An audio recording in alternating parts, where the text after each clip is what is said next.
Hi, ഞാൻ Manu, business manager HSJB business solutions. ഞാനിന്നുള്ളത് സിദ്ധി ഹോംസിലാണ്, one of the trusted builders in Kerala. ഇന്ന് സിദ്ധി ഹോംസിനെ നയിക്കുന്നത് ഈ മേഖലയിൽ തന്നെ ഏറ്റവും പരിചയസമ്പത്തുള്ള രണ്ട് വ്യക്തിത്വങ്ങളാണ്, ഷൈലൻ സാറും ജ്യോതിലക്ഷ്മി മാമും. ഇന്ന് എന്നോടൊപ്പം ഉള്ളത് ജ്യോതിലക്ഷ്മി മാമാണ്. അപ്പോൾ ഇന്ന് സിദ്ധി ഹോംസ് എന്ന് പറയുന്നത് വളരെ ട്രസ്റ്റ് ബിൽഡ് ചെയ്തിട്ടുള്ള കസ്റ്റമർ സാറ്റിസ്ഫാക്ഷൻ ഏറ്റവും കൂടുതൽ പ്രാധാന്യം കൊടുത്തുകൊണ്ട് കസ്റ്റമേഴ്സിന് ഏറ്റവും കൂടുതൽ സാറ്റിസ്ഫാക്ഷൻ കൊടുക്കുന്ന ഒരു ബിൽഡർ ബ്രാൻഡാണ്. ഓക്കെ, സോ ഒന്ന് സിദ്ധി ഹോംസിനെ പറ്റിയും അതോടൊപ്പം തന്നെ നമ്മൾ ഹാൻഡിൽ ചെയ്ത പ്രൊജക്ട്സിനെ പറ്റിയും ഒന്ന് ബ്രീഫ് ചെയ്യാവും. തീർച്ചയായിട്ടും. എൻ്റെ പേര് ജ്യോതിലക്ഷ്മി, ഞാൻ സിദ്ധി ഹോംസിൻ്റെ മാനേജിങ് ഡയറക്ടറാണ്. എൻ്റെ ഹസ്ബൻഡാണ് ശൈലൻ. ഈ കമ്പനി 2007 സ്റ്റാർട്ട് ചെയ്തത്. ഇപ്പോൾ നമ്മൾ 2025 എത്തുമ്പോഴുള്ള 2007 എന്നുള്ള ഒരു ലെവൽ ഡിഫറൻസ് എന്ന് പറയുന്നത് നമുക്ക് എന്താ പറയുക, വിശ്വസിക്കാൻ വയ്യാത്ത രീതിയിലുള്ള ഒരു ലെവലിലേക്കാണ് നമ്മൾ എത്തിയിരിക്കുന്നത്. സിദ്ധി ഹോംസ് നമ്മളുടെ ജൈത്രയാത്ര ആരംഭിക്കുമ്പോൾ ഒരു പ്രോജക്റ്റ് ആയിരുന്നു നമ്മൾ തുടങ്ങിയിരുന്നത്. അത് 12 അപ്പാർട്ട്മെൻറ്റ് മാത്രമുള്ള ഒരു പ്രോജക്റ്റ്. പക്ഷേ ഇന്നിപ്പോൾ നമ്മൾ അറ്റ് എ ടൈം 4 പ്രോജക്റ്റ്, എല്ലാത്തിലും ഏകദേശം 50 അപ്പാർട്ട്മെൻറ്റ്സോളം ഉണ്ട്. 2 വില്ല പ്രോജക്റ്റ് ഇപ്പോൾ റണ്ണിങ് ആണ്. അതിൽ നല്ല രീതിയിലുള്ള ഒരു പ്രീമിയം വില്ല പ്രോജക്ട്സ് തന്നെയാണ് സിദ്ധി ഹോംസ് ഇപ്പോൾ റൺ ചെയ്തുകൊണ്ടിരിക്കുന്നത്. അപ്പോൾ നമ്മളൊരു പറഞ്ഞ പോലെ ബിസിനസ് റൺ ചെയ്യുന്നുണ്ട്, കൺസ്ട്രക്ഷൻ നല്ല രീതിയിൽ കൊണ്ടുപോകുന്നുണ്ടായിരുന്നു. അപ്പോൾ എന്തൊക്കെയോ ചാലഞ്ചസ് നമ്മൾ നന്നായിട്ട് ഫേസ് ചെയ്തിട്ടുണ്ടായിരുന്നു. അങ്ങനെ ആയിരിക്കാം നമ്മളൊരു കൺസൾട്ടിങ് അപ്രോച്ചിലേക്ക് പോകാനായിട്ട് തീരുമാനിച്ചിട്ടുണ്ടായിരുന്നു. അപ്പോൾ എങ്ങനെയാണ് ആ ഒരു കൺസൾട്ടിങ്ങിലേക്ക് പോകാം എന്ന് നമ്മുടെ മാനേജ്മെന്റ് ഒരു ഡിസിഷനിലേക്ക് എത്തിയത്? അത് നമ്മൾ സിദ്ധി ഹോംസ് റൺ ചെയ്ത കാലം തുടങ്ങി കുറച്ച് സ്റ്റാഫും നമ്മൾ അതിൻ്റെ എന്താ പറയുക, സാരഥികൾ എന്നുള്ള ലെവലിലല്ല, നമ്മളും അതിലൊരു വർക്ക് ചെയ്യുന്നൊരു എംപ്ലോയി എന്നുള്ള രീതിയിൽ തന്നെയാണ് വർക്ക് ചെയ്ത് പോയിക്കൊണ്ടിരുന്നത്. അപ്പോൾ ആ രീതിയിൽ വർക്ക് ചെയ്തിരുന്നതിൻ്റെ ഇടയിൽ നമ്മൾ പ്രോജക്ട്സുകൾ കൂടിയപ്പോൾ നമ്മൾ സ്റ്റാഫിനെ ആഡ് ഓൺ ചെയ്തപ്പോൾ ഒരു സിസ്റ്റം ആയിട്ട് വർക്ക് ചെയ്യുന്നില്ല എന്നൊരു ഫീല് നമുക്ക് വന്നപ്പോൾ നമുക്ക് ഏതെങ്കിലും ഒരു കൺസൾട്ടിങ് ഏജൻസി അപ്രോച്ച് ചെയ്താൽ ഇത് കുറച്ചുകൂടി നന്നായിരിക്കുമെന്ന് തോന്നി. അപ്പോൾ എൻ്റെ ഹസ്ബൻഡാണ് HSJB എന്ന് പറഞ്ഞൊരു ഏജൻസി ഉണ്ടെന്നും അവിടുന്ന് മനുവിൻ്റെ കോൺടാക്റ്റ് കണ്ടുപിടിച്ച് വിളിക്കുകയും മനു വരിക. ഇപ്പോൾ നമുക്കതൊരു പ്രോപ്പർലി ഒരു സിസ്റ്റമായിട്ട് വർക്ക് ചെയ്യാൻ സാധിക്കുകയും ചെയ്തു. Thank you so much HSJB. അപ്പോൾ ഈ ഒരു കൺസൾട്ടിങ് അപ്രോച്ചിലേക്ക് പോകുമ്പോൾ നമുക്കൊരു സ്പെസിഫിക് ആയിട്ടുള്ള എക്സ്പെക്ടേഷൻ ഉണ്ടായിരിക്കും. സിദ്ധി ഹോംസിന് ഏതൊക്കെയോ ഏരിയാസിൽ നമുക്ക് ബെറ്റർമെന്റ് ഉണ്ടാവണം എന്നുള്ളൊരു താല്പര്യം ഉണ്ടായിരുന്നു. സോ അങ്ങനെയുള്ള എന്ത് എക്സ്പെക്ടേഷൻസ് ആയിരുന്നു നമ്മളുമായിട്ട് എൻഗേജ് ചെയ്യുന്നതിന് മുമ്പ് ഉണ്ടായിരുന്നതും അതിൽ HSJB ബിസിനസ് സൊല്യൂഷൻസിന്റെ കൺസൾട്ടിങ് കൊണ്ട് എന്ത് ഇമ്പാക്ട് നമുക്ക് ഉണ്ടായിട്ടുണ്ട്? ഒരു സമയം ഒരു പ്രോജക്റ്റ് ചെയ്തിരുന്നതിൽ നിന്ന് ഒരു സമയം 4 പ്രോജക്റ്റിലേക്ക് എത്തിയപ്പോൾ നമ്മൾ ഏറ്റവും അധികം ഫേസ് ചെയ്ത ഒരു ചലഞ്ച് സെയിൽസ് തന്നെയാണ്. ബിക്കോസ് ഏതൊരു ബിൽഡർ സെഗ്മെന്റിൽ വരുന്ന ഏതൊരു സ്ഥാപനത്തിനും സെയിൽസ് ആണ് അതിന്റെ ബാക്ക് ബോൺ. നമുക്ക് നേരെ നിൽക്കാൻ സാധിക്കുന്നത് സെയിൽസ് പ്രോപ്പർ ആകുമ്പോൾ. അപ്പോൾ നമ്മളുടെ ആ സെയിൽസ് ഒന്നും കൂടി ഇംപ്രവൈസ് ചെയ്യണം, അല്ലെങ്കിൽ സെയിൽസ് ടീമിനെ ഒരു ടീം ബിൽഡ് ചെയ്ത് മുന്നോട്ട് കൊണ്ടുപോകണം എന്നുള്ള ഒരു തീരുമാനത്തിലേക്ക് നമ്മൾ എത്തി. കാരണം എന്താ വെച്ച് കഴിഞ്ഞാൽ നമ്മുടെ സെയിൽസ് നമ്മൾ ഉദ്ദേശിക്കുന്ന രീതിയിൽ വന്നില്ലെങ്കിൽ നമുക്ക് പ്രോജക്ട്സിന്റെ എണ്ണം കൂട്ടാൻ സാധിക്കില്ല. പ്രോജക്ട്സിന്റെ എണ്ണം കൂടിയില്ലെങ്കിൽ നമ്മുടെ ഇൻഫ്രാസ്ട്രക്ചർ എല്ലാം നമ്മളുടെ സിദ്ധി ഹോംസിനെ നമ്മൾ ഉദ്ദേശിക്കുന്ന ലെവലിലേക്ക് എത്തിക്കാൻ സാധിക്കില്ല എന്നുള്ളൊരു ഫീല് വന്നപ്പോഴാണ് സെയിൽസിന് നമ്മളൊരു സപ്പോർട്ട് വേണം. അവർക്കൊരു ടീമായിട്ട് വർക്ക് ചെയ്യണമെങ്കിൽ എന്തെല്ലാം സെയിൽ ചെയ്യാൻ ആർക്കും പറ്റും, ബട്ട് ഒരു പ്രോപ്പർ വേയിലും ഒരു നമ്മൾ ഉദ്ദേശിക്കുന്ന രീതിയിൽ സെയിൽ ചെയ്യണമെങ്കിൽ അവർക്കൊരു സപ്പോർട്ട് വേണം, സ്ട്രക്ചറൈസ് ചെയ്യണം എന്നുള്ളൊരു ഫീല് വന്നപ്പോഴാണ് നമ്മൾ സെയിൽസ് ടീമിനെ ഇംപ്രവൈസ് ചെയ്യണം എന്നുള്ളൊരു ഡിസിഷൻ എടുത്തത്. അതുകൊണ്ടാണ് നിങ്ങളിപ്പോൾ ഒരു പ്രൊഫഷണൽ ടീമിനെ അപ്രോച്ച് ചെയ്യണം എന്നുള്ള ഡിസിഷൻ എടുക്കാനുള്ള കാരണം. പിന്നെ മാത്രമല്ല, നമ്മളുടെ ഓരോ ഡിപ്പാർട്ട്മെന്റിലും ഇപ്പൊ നമുക്ക് HR ഉണ്ടായിരുന്നില്ല ആക്ച്വലി. ഇത് ഞാൻ പറയില്ല, ആദ്യം 5 or 6 സ്റ്റാഫ് മാത്രം ഉണ്ടായിരുന്ന സമയത്ത് നമുക്കൊരു HR മാനേജ്മെന്റ് എന്ന് പറഞ്ഞിട്ട് ഒരു സിസ്റ്റമേ ഉണ്ടായിരുന്നില്ല. എല്ലാവരും വരുന്നു, സൈൻ ചെയ്യുന്നു, മാസം ആവുമ്പോൾ ശമ്പളം കാൽക്കുലേറ്റ് ചെയ്യുന്നു, കൊടുക്കുന്നു, അങ്ങനെ ഒരു രീതിയിൽ പോയിരുന്നു. പക്ഷെ ഇപ്പൊ നമുക്കൊരു HR എന്നുള്ളൊരു സിസ്റ്റം, അല്ലെങ്കിൽ അപ്പോയിന്റ്മെന്റ് ലെറ്ററോ റിസൈൻ ചെയ്യുമ്പോൾ നമ്മൾ ഒരു ഫോർമലി ഒരു എക്സ്പീരിയൻസ് സർട്ടിഫിക്കറ്റ് കൊടുക്കുക, അത്രയൊക്കെ HR ഉണ്ടായിരുന്നുള്ളൂ. ഇപ്പോഴങ്ങനെയല്ല. പ്രോപ്പറായിട്ട് ഒരാൾ വരുമ്പോൾ തുടങ്ങി ഒരു ഇന്റർവ്യൂ ചെയ്യുന്നത് എങ്ങനെയാണെന്നുള്ളത് മുതൽ നമുക്ക് പഠിച്ചെടുത്ത് ഒരു സിസ്റ്റം ഉണ്ടാക്കിയെടുക്കാൻ സാധിച്ചു എന്നുള്ളത് തന്നെയാണ് അതിന്. ഞാനിപ്പോഴും ഓർക്കുന്നത് ഷൈലൻ സാറും മാമായിട്ടുള്ള ആദ്യത്തെ ഇന്ററാക്ഷൻ ശരിക്കും പറഞ്ഞാൽ വളരെ ട്രഡീഷണൽ ആയിട്ട് പോയിക്കൊണ്ടിരുന്ന, അത് എനിക്കൊന്നൊരു ഫാമിലി കൈൻഡ് ഓഫ് ഇതായിരുന്നു നമുക്ക് കൂടുതൽ ഉണ്ടായിരുന്നു. അപ്പം ഒരു സ്ട്രക്ചർ ഇല്ലാത്തതിന്റെ കുറെ അധികം എന്താ പറയുന്നത്, ഒരു ബിസിനസിന്റെ ഗ്രോത്തിൽ ഉണ്ടാവേണ്ട കുറെ ചേഞ്ചസ് ഉണ്ടായിരുന്നു. അവിടെയാണ് നമ്മൾ ഇനീഷ്യലി വർക്ക് ചെയ്ത് തുടങ്ങിയിട്ടുണ്ടായിരുന്നത്. ഇപ്പം അതിലുള്ള നമ്മുടെ ചേഞ്ചസ് ഒരു പെർഫോമൻസ് ഓറിയന്റഡ് ബിസിനസ് ആയിട്ട് മാറാനായിട്ടുള്ള, അല്ലെങ്കിൽ മാറിയിട്ടുണ്ടോ എന്നുള്ളതാണ്. തീർച്ചയായിട്ടും. അത് ഞാൻ ആദ്യം തന്നെ നമ്മുടെ സ്റ്റാഫിന്റെ നമ്പേഴ്സും അവരുടെ സിസ്റ്റവും HR-ന്റെ പ്രൊസീജിയേഴ്സും ഇപ്പോൾ ഓരോ സ്റ്റാഫിനും ഓരോ ഫയലായി. മനസ്സിലായി. നേരത്തെ നമുക്ക് ഒരാള് ഒരു റെസ്യൂമേ അയക്കും, അതിലൊരു റെസ്യൂം എന്ന് പറഞ്ഞൊരു ഫയലപ്പ് ചെയ്ത് വെക്കും. അതിൽ നിന്ന് കുറേ പേര് ഇന്റർവ്യൂ ചെയ്യും. നമുക്ക് അന്നേരം റിക്വയർമെന്റ് അനുസരിച്ച് സ്യൂട്ടബിൾ ആയിട്ടുള്ള ഒരാളെ അപ്പോയിന്റ് ചെയ്യും. അപ്പോൾ ഒരു ഫോമാറ്റിൽ ഒരു അപ്പോയിൻമെൻറ്റ് ലെറ്റർ കൊടുക്കും. അങ്ങനെ ഉണ്ടായിരുന്നുള്ളൂ. ഇപ്പോഴങ്ങനെയല്ല. എങ്ങനെയൊക്കെ വേണം എന്നുള്ളത് ഇനിഷ്യലി തന്നെ ഒരു റെസ്യൂമേ വരുമ്പോൾ തുടങ്ങി, അല്ലെങ്കിൽ നമുക്കൊരു വേക്കൻസി വരുമ്പോൾ തുടങ്ങി എങ്ങനെ വേണം എന്നുള്ളതിൻ്റെ ഒരു സിസ്റ്റം ഇവിടെ എച്ച് ആറിലേക്ക് നമുക്ക് ഡെസിഗ്നേറ്റഡ് ആയിട്ടുള്ള ഒരാളായി. അപ്പോൾ ആ സിസ്റ്റമായിട്ട് തന്നെ പോകുന്നു. റെസ്യൂംസ് വരുന്നു, നമ്മൾ പ്രോപ്പർലി ഒരു ഡേറ്റ് ഫിക്സ് ചെയ്യുന്നു, ഇൻ്റർവ്യൂ നടത്തുന്നു, നമുക്ക് സ്യൂട്ടബിൾ ആയിട്ടുള്ള ആളെ അപ്പോയിൻറ്റ് ചെയ്യുന്നു. അപ്പോൾ നമുക്ക് ആക്ച്വലി ഇതൊരു പ്രൊഫഷണൽ രീതിയിലേക്ക് നമ്മൾ HR സെക്ഷനെ കൊണ്ടുവരാൻ സാധിച്ചു. മനസ്സിലായി. ഇപ്പോൾ ശരിക്കും പറഞ്ഞു കഴിഞ്ഞാൽ സിദ്ധി ഹോംസ് ആണെങ്കിലും HSJB ബിസിനസ് സൊല്യൂഷൻസ് ആണെങ്കിലും രണ്ടുപേരും ചെയ്യുന്നത് എപ്പോഴും ഡെഫിനറ്റ്ലി ഈ ഒരു ഇൻഡസ്ട്രി എന്ന് പറയുന്ന കുറേയധികം വാല്യൂ അഡീഷൻ കൊടുക്കാൻ പറ്റുന്ന ഇൻഡസ്ട്രിയാണ്, അല്ലെങ്കിൽ ആൾക്കാർ എക്സ്പെക്ട് ചെയ്യുന്ന ഒരു ഇൻഡസ്ട്രിയാണ് അല്ലേ.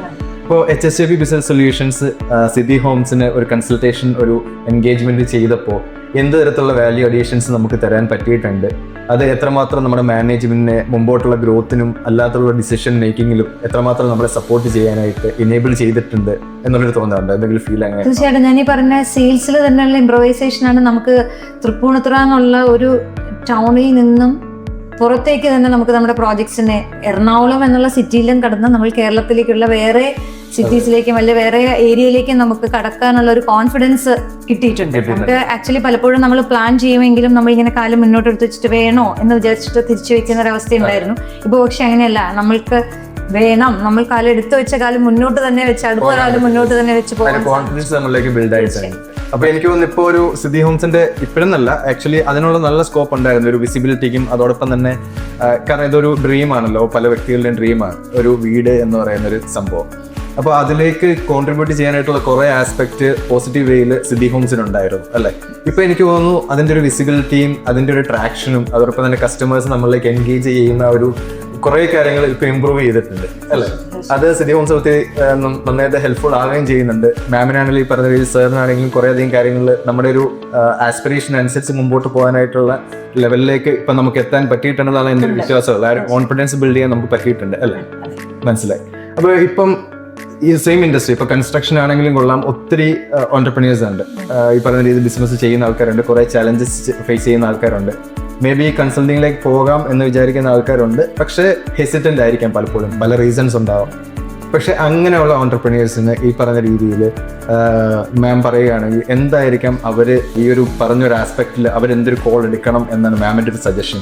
അതിൽ HSJB ബിസിനസ് സൊല്യൂഷൻസിനെ റെഫർ ചെയ്യുന്നുണ്ടോ? ഉണ്ടെങ്കിൽ എന്താണ് റീസൺ എന്നുള്ളതാണ്. അതിനെ ഞാൻ വേറൊരു രീതിയിൽ പറയാം. നമ്മൾ തന്നെ അത് കുറേ വർക്ക് ചെയ്തിരുന്നത്. അപ്പം നമുക്ക് കുറേ കൺസ്ട്രെയിൻസ് ഉണ്ടായിരുന്നു, പുതിയൊരു പ്രോജക്റ്റ് കണ്ടുപിടിക്കാനോ പുതിയൊരു ടൗണിലേക്ക് പോകാനോ ചെയ്യുമ്പോൾ, ബിക്കോസ് നമ്മളുടെ ടൈം അതിന് തയ്യാറ് വന്നു. ഇപ്പോൾ HSJB വന്ന് നമ്മളുടെ ഓരോ ടീമിനും അവർക്ക് അവരുടേതായ റോൾസ് റെസ്പോൺസിബിലിറ്റീസ് എന്തൊക്കെയാണെന്ന് സ്ട്രീം ലൈൻ ചെയ്ത് കൊടുത്തപ്പം നമ്മൾ കമ്പാരിറ്റീവ്ലി കുറച്ചുകൂടെ ഫ്രീ ആയി. ബിക്കോസ് നമ്മളുടെ റെസ്പോൺസിബിലിറ്റീസ് അവരിലേക്ക് ഷെയർ ചെയ്യാൻ സാധിച്ചപ്പോൾ നമുക്ക് കുറച്ചുകൂടെ ടൈം കിട്ടി. അപ്പോൾ നമുക്ക് നമ്മുടെ ബിസിനസ് കുറേ അധികം ഇംപ്രൂവ് ചെയ്യാൻ സാധിച്ചു. മനസ്സിലായി. കുറേ ഡെലിഗേഷൻസ് നടന്നു. മറ്റേത് നമ്മൾ ഈ പറഞ്ഞ രീതിയിൽ പല ഏരിയസിൽ നമ്മുടെ ഇൻവോൾവ്മെന്റ് ഉണ്ടെങ്കിൽ നടക്കുകയുള്ളായിരുന്നു. അതെ. ഇപ്പൊ കുറെയൊക്കെ നമ്മൾ ഒരു സ്ട്രാറ്റജിക് ആയിട്ടുള്ള നമ്മുടെ എക്സ്പാൻഷൻ പ്ലാൻസും മറ്റു കാര്യങ്ങളിലും നമുക്ക് കൂടുതൽ കമ്പനിയുടെ ഗ്രോത്തിനെ പറ്റി ചിന്തിക്കാനുള്ള സമയം കൂടുതൽ കിട്ടി. മറ്റേതെന്ന് പറഞ്ഞു കഴിഞ്ഞാൽ നമ്മൾ ഓരോരുത്തർക്കും ഓരോ സമയം ഇൻസ്ട്രക്ഷൻ കൊടുത്തുകൊണ്ടിരിക്കേണ്ടി വന്നിരുന്നു, അല്ലെങ്കിൽ പലരും ചെയ്യേണ്ട റോൾ അവർ പ്രോപ്പറായിട്ട് ചെയ്യാതെ വരുമ്പോൾ നമ്മൾ ചെയ്യേണ്ടി വന്നിരുന്നു. അപ്പോൾ അതിൽ നിന്നെല്ലാം നമുക്ക് കുറച്ച് ഫ്രീ ആയി വന്നപ്പോൾ ടൈം കുറച്ചും കൂടെ ഇഫക്റ്റീവ്ലി സ്പെൻഡ് ചെയ്യാൻ കിട്ടി എന്നുള്ളതാണ് HSJBയിൽ നിന്നും ഞങ്ങൾക്ക് കിട്ടിയ ഏറ്റവും വലിയൊരു അഡ്വാൻറ്റേജ്. അതുകൊണ്ട് ഞാൻ തീർച്ചയായിട്ടും ഗ്രോത്ത് എക്സ്പെക്ട് ചെയ്യുന്ന ഏതൊരു ഫേമിനും HSJB പോലെ അല്ലെങ്കിൽ HSJBയെ തന്നെ ഞാൻ സജസ്റ്റ് ചെയ്യുന്നു. കോൺഫിഡൻ്റ് ആയിട്ട് തന്നെ HSJBയെ ഞാൻ റെഫർ ചെയ്യുവാണ്. Thank you so much ma'am. അപ്പോൾ നമുക്കൊരു കൺസൾട്ടിങ് അപ്രോച്ച് ഉണ്ടായിരുന്നു. ലൈക്ക് നമ്മൾ ഇവിടെ വന്നു, ഇവിടെ ചെയ്തത് മോബിനാണ്. ഇവിടെ കൺസൾട്ടേഷന് നമുക്ക് ഉള്ള വേണ്ടുന്ന എക്സിക്യൂഷനും സ്റ്റഡിയും മറ്റു കാര്യങ്ങളും എല്ലാം ചെയ്തിട്ടുണ്ടായിരുന്നു. നമ്മുടെ ടീം ഉണ്ടായിരുന്നു, പ്രദീപ് സാർ ജോയിൻ ചെയ്തിട്ടുണ്ടായിരുന്നു, നമ്മുടെ എബിൻ സാർ ചില സ്ട്രാറ്റജിക് ഇൻസൈറ്റ്സിൽ വർക്ക് ചെയ്തിട്ടുണ്ടായിരുന്നു. അപ്പോൾ നമ്മുടെ ഒരു കൺസൾട്ടിങ് അപ്രോച്ചിൽ എത്രമാത്രം കംഫർട്ടബിൾ ആയിരുന്നു സിദ്ധി ഹോംസ്, അല്ലെങ്കിൽ അതിൻ്റെ ഒരു എക്സ്പീരിയൻസ് എങ്ങനെയുണ്ടായിരുന്നു? നമുക്ക് മൊബിൻ ആദ്യം വന്ന സമയത്ത് എല്ലാവരുടെയും ഒരു ഫീൽ, ആരോ ഒരാൾ വന്നിട്ട് നമ്മളെ നന്നാക്കാൻ ശ്രമിക്കുകയാണോ എന്ന് നമ്മുടെ സ്റ്റാഫിൻ്റെ ഇടയിൽ ഒരു ഫീൽ ഉണ്ടായിരുന്നു. ബിക്കോസ് നമ്മൾ ക്ലിയർ വിഷനോടുകൂടി തന്നെയാണ് നിങ്ങളെ അപ്പോയിന്റ് ചെയ്തപ്പോൾ, HSJB അപ്പോയിന്റ് ചെയ്തപ്പോൾ നമുക്കൊരു ക്ലിയർ വിഷൻ ഉണ്ടായിരുന്നു. ബട്ട് ഇവിടെ നമ്മുടെ സ്റ്റാഫിൻ്റെ ഇടയിൽ പലരും സംസാരിക്കുന്നത് എന്തിനാണ് ഇങ്ങനെ ഒരാൾ വന്നിട്ട് വേണോ നമുക്ക് നന്നാവാൻ എന്നുള്ളൊരു തോന്നലുണ്ടായിരുന്നു. ബട്ട് ഒരു 2-3 വിസിറ്റിന് ശേഷം മൊബിൻ നമ്മുടെ പാർട്ടായി. ബിക്കോസ് നമുക്കൊരിക്കലും തോന്നിയിരുന്നില്ല ഇതൊരു HSJB എന്ന് പറഞ്ഞൊരു ഏജൻസിന്ന് വന്നേക്കുവാണോ, സിദ്ധി ഹോംസിന്റെ തന്നെ ഒരു പാർട്ടാണ്. അപ്പം നമ്മളെ ഗൈഡ് ചെയ്യാൻ വന്ന ഒരാളാണെന്നുള്ള ആ ഒരു വിശ്വാസം എല്ലാവരിലേക്കും വന്നു കഴിഞ്ഞപ്പോൾ നമുക്ക് അതുമായിട്ട് അങ്ങനെ ഒരു സിങ്കായി മൊബിൻ വളരെ നല്ലൊരു സർവീസാണ് നമുക്ക് ചെയ്തു തന്നത്. ബിക്കോസ് ആർക്കും യാതൊരു രീതിയിലുള്ള ഈഗോയോ ആരുടെയും ഈഗോ ഉള്ള എക്സിസ്റ്റിംഗ് ഈഗോ ഹേർട്ട് ചെയ്യാത്ത രീതിയിലോ മൊബിൻ അത് ഹാൻഡിൽ ചെയ്തു എന്നുള്ളതാണ്. അപ്പം മൊബിൻ ശരിക്കും പറഞ്ഞു കഴിഞ്ഞാൽ ഇപ്പോൾ HSJBയുടെ അല്ല സിദ്ധി ഹോംസിൻ്റെ ആളായിട്ടാണ് നമ്മുടെ ഒരു ഫീലിലുള്ളത്. പിന്നെ പ്രദീപ് ആയാലും നിങ്ങളുടെ ഡയറക്ടർ എബിൻ, എല്ലാവരും നമ്മൾ ഉദ്ദേശിക്കുന്ന രീതിയിൽ തന്നെയാണ് നമുക്ക് അതിനൊരു, നമ്മൾ എന്താണോ എക്സ്പെക്ട് ചെയ്തത് ആ ഒരു രീതിയിൽ തന്നെയാണ് നമുക്ക് അതിൻ്റെ ഗൈഡൻസ് തന്നതും സിദ്ധി ഹോംസിന് ഈ ഒരു ലെവലിലേക്ക് എത്തിച്ചതും. അപ്പോൾ സിദ്ധി ഹോംസ് ഈ പറഞ്ഞ രീതിയിലല്ല, ഇപ്പോൾ പറഞ്ഞ രീതിയിൽ നമ്മുടെ എക്സ്പോഷർ വന്നിട്ടേ ഉള്ളൂ. സിദ്ധി ഹോംസിന്റെ ശരിക്കും പറഞ്ഞു കഴിഞ്ഞാൽ നമ്മുടെ ഷെല്ല് ബ്രേക്ക് ചെയ്തിട്ടേ ഉള്ളൂ. സിദ്ധി ഹോംസ് പോകാൻ പോകുന്ന ഈ പറഞ്ഞ രീതിയിൽ ഇപ്പം നമ്മൾ പ്ലാൻ ചെയ്തത് ഇപ്പം ആസ്പിറേഷൻസ് തന്നെ വലുതാണ്. ഇപ്പം നമ്മൾ തൃപ്പൂണിത്തുറയിൽ സ്റ്റാർട്ട് ചെയ്തു, തൃപ്പൂണിത്തുറയിൽ നിന്ന് തുടങ്ങി ഇപ്പം എറണാകുളത്തിലേക്ക് മൊത്തത്തിൽ മാറിയിട്ടുണ്ട്. ഇനി അവിടെയല്ല, ഇനിയിപ്പോൾ പല പല പ്രൊജക്ട്സ് ഇനിയും അക്രോസ് കേരള, മേ ബി ചിലപ്പം നമ്മൾ മറ്റ് GCCയിലോ എവിടെയെങ്കിലും ഒക്കെ ചിലപ്പോൾ, കാരണം മലയാളികളൊക്കെ കൂടുതലുള്ള സ്ഥലങ്ങളാണല്ലോ. അപ്പോൾ എനിക്കൊന്ന് കൂടുതലും നമ്മുടെ ട്രഡീഷണൽ ടൈപ്പും എന്നാൽ അതിൻ്റെ അകത്ത് മോഡേൺ രീതിയിലേക്ക് ഒരു ബ്ലെൻഡോട് കൂടിയിട്ടാണ് സിദ്ധി ഹോംസ് പല കൺസ്ട്രക്ഷൻസ് നമ്മൾ ചെയ്യുന്നത്. അപ്പോൾ ആ ഒരു ആസ്പിറേഷൻ നമുക്ക് ഉണ്ട് താനും. സോ അങ്ങനെ ഒരു വലിയ ഗ്രോത്തിലേക്കാണ് സിദ്ധി ഹോംസ് പോകുന്നത്.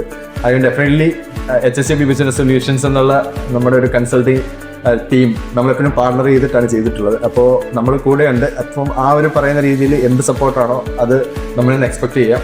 അപ്പോൾ ആ രീതിയിലേക്ക് എല്ലാ വിധത്തിലുള്ള ഗ്രോത്തും എല്ലാ വിധത്തിലുള്ള എന്താണോ നമ്മുടെ മാനേജ്മെന്റ് ഷരീൻ സാറും ജ്യോതിലക്ഷ്മി മാം എന്താണോ സിദ്ധി ഹോംസിനെ വിഷ്വലൈസ് ചെയ്തിരിക്കുന്നത് ആ രീതിയിലേക്ക് എത്താനായിട്ട് എല്ലാവിധ ആശംസകളും HSJB ബിസിനസ് സൊല്യൂഷൻസിന്റെ വ്യക്തിപരമായിട്ട് എൻ്റെ പേരിൽ നിന്നും ഞാൻ പറയുകയാണ്.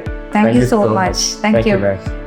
ആഡ് ഓൺ ചെയ്യുവാണെങ്കിൽ നമ്മുടെ വില്ല പ്രോജക്റ്റിന്റെ ഒരു സെയിലിന് നമ്മുടെ സെയിൽസ് ടീമിന് ഒരു കോൺഫിഡൻസ് കൂടുതൽ ഉണ്ടാക്കി തന്നത് HSJBയുടെ ആ ഒരു ഇന്ററാക്ഷന് ശേഷമാണെന്നുള്ളത് ഞാൻ വളരെ സന്തോഷത്തോടു കൂടി ഷെയർ ചെയ്യാൻ. Thank you so much for your time.